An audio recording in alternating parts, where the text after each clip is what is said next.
It seems like the Tory leadership hopefuls just can't get away from the hot culture war topic of the year. What defines a woman?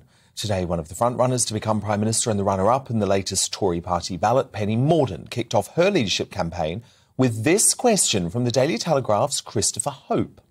Chris Hope, last question. Penny, last one, a quick one and a straightforward one. How do you define a woman? I'm a woman. I am biologically a woman, and I can tell you, Chris, that if you have been in the Royal Navy and you have competed physically against men, you understand the biological difference between men and women. The Trade Minister, of course, has been swatting away accusations this week that she's on the opposing side of the culture wars to Conservatives. But in her leadership pitch to prove she's not woke, Mordaunt tweeted a picture with women's rights advocate and former Olympic swimmer Sharron Davies to insist she takes a, quote, science-based approach to trans women competing in female sports. And she knows exactly what a woman is. And Sharron joins me now. Sharron, you've been leading the charge, of course, against trans extremists on this. Were you satisfied with Penny Mordaunt's answer today? Good evening, guys. Yeah, that's a really, really good question. Because we actually went into the Houses of Commons to have lunch with Penny and to try to talk to her about her attitude to what she said at the dispatch box, which was trans women are women and trans men are men, because that does not work when we're trying to put rules together for sport. And at that lunch, she said that she would go away and she would do things. And with my hand on my heart, she did not do anything. So that picture was when it was taken. And that was kind of the last time that we ever saw her or spoke to her. So I'm a little bit upset that it's appeared. But I'm hoping that she's had a chance to have a think about this and that maybe she has realised that biology does make a difference. You know, and it's really important that we understand that trans men are trans men, deserving of respect, equality, to be safe, just the same as the rest of us, and trans women exactly the same. But they're not biological women. And at the moment, unfortunately, our rights are just being lost and thrown away, things that we've worked for years. And obviously, sport is what I know inside out, you know, and it's just not right what's been going on. And that's how I know Kemi, because obviously when Kemi was Minister for Equality, she did so much hard work. She's so determined to try and put some of these things right. And I was in the House of Commons again on Monday at a free speech lunch, which was incredible. And she was so articulate, so bright. And I know people keep saying that she's very young, but, you know, actually she's older than Rishi Sunak. It's just that she looks terribly young. She's been in politics for over 15 years, holds some great posts. She's exactly what the Conservative Party needs. So this is Kemi Badenoch. This is Kemi Badenoch, who's obviously had a brilliant campaign, a surprised campaign, but is under pressure to drop out and put her weight behind Liz Truss so that the right-wing faction of the party is not divided. Yeah.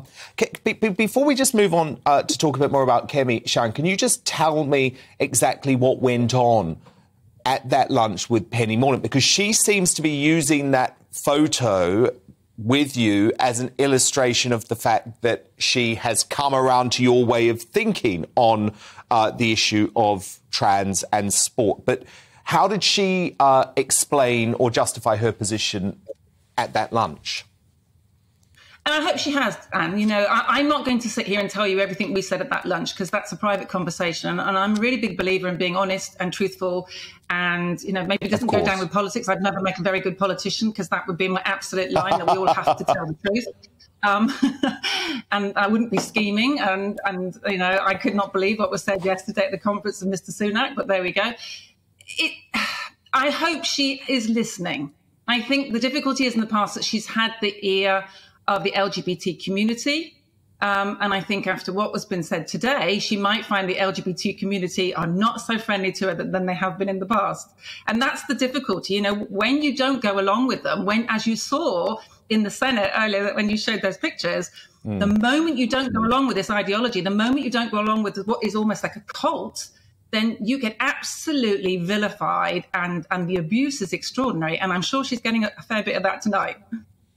Yeah, and it seems like she had a big personal pull as well, because her brother, who seems to be a big LGBT campaigner and has been very negative about the Tories' position on LGBT rights. And so maybe she was trying to satisfy her brother on this. You don't know. But it's interesting that you say...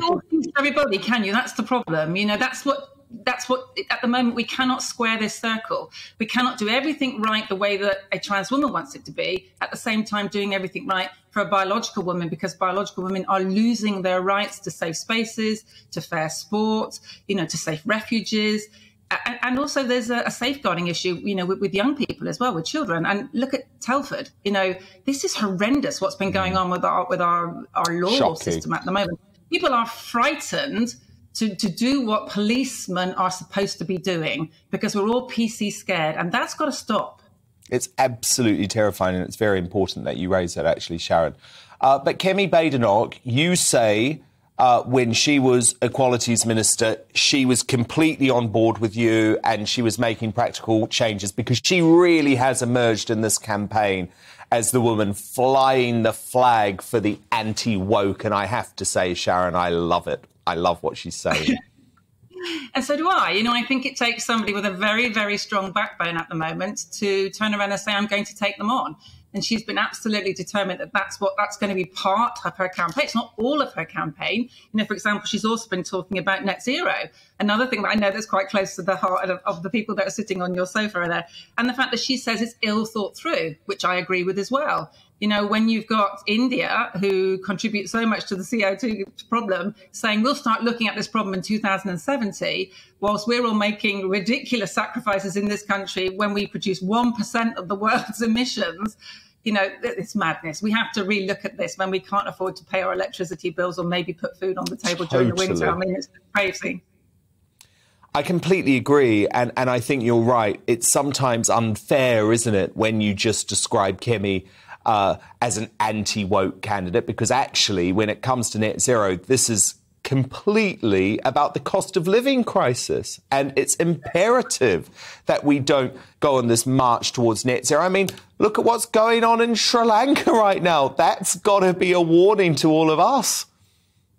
And the Netherlands, you know, yes. I despair at our mainstream media who just do not show what's going on in the rest of the world. There is such an internal driven agenda at the moment. You know, news when I was growing up was news about the world, and we could kind of place ourselves in the world and compare ourselves. Nowadays, we don't get that opportunity. We just think that we're making such a massive mess over here and everybody else is having a wonderful time. So not true. You know, look at Canada and the truckers. Look at the problem that America's got. You know, we are not the only ones that are struggling after COVID. We're really not.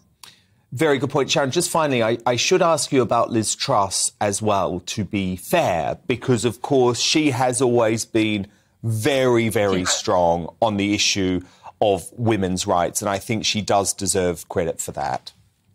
Absolutely, and so does Suella as well, actually. You know, all Suella three Braverman, of them. Yeah, so hopefully they will come together and work out a way to be able to stand up for women going forward. You know, it'd be lovely to see a woman Prime Minister. I think that we really desperately need a change. We need to get away from the jobs for the boys, old boys club. You know, I want to see real integrity in number 10 and real transparency. So maybe a united ticket between some combination of Liz Truss, Kemi Badenoch and Suella Braverman could be the way to go. I'm certainly hoping that happens, Sharron, because you don't want that vote to be divided. Fascinating analysis, though. Thank you so much, as ever, Sharron Davies.